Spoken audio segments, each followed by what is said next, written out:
1986 में चेरनोबिल हादसे में कुछ ऐसा ही हुआ था। एक सेफ्टी टेस्ट के दौरान कई सुरक्षा प्रणालियों को बंद कर दिया गया। ऑपरेटर्स ने कई गंभीर गलतियां की और रिएक्टर डिजाइन की खामियों की वजह से उसकी पावर अचानक से बेकाबू हो गई। नतीजा एक भीषण एक्सप्लोजन। ऐसे हादसों से बचने के लिए मॉडर्न रिएक्टर्स में कई लेयर्स ऑफ सिक्योरिटी होती है।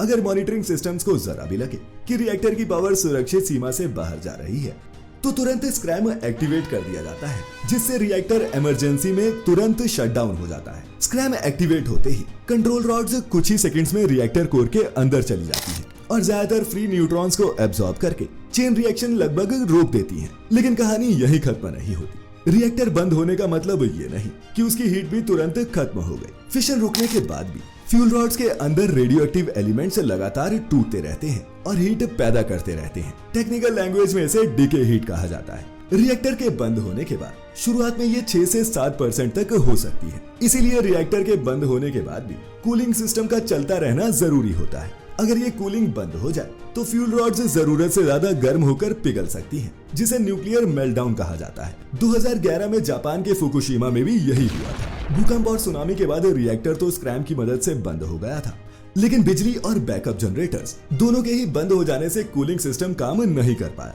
नतीजा चेन रिएक्शन नहीं बल्कि डीके हीट ने फ्यूल को नुकसान पहुंचाया और मेल्टडाउन हुआ।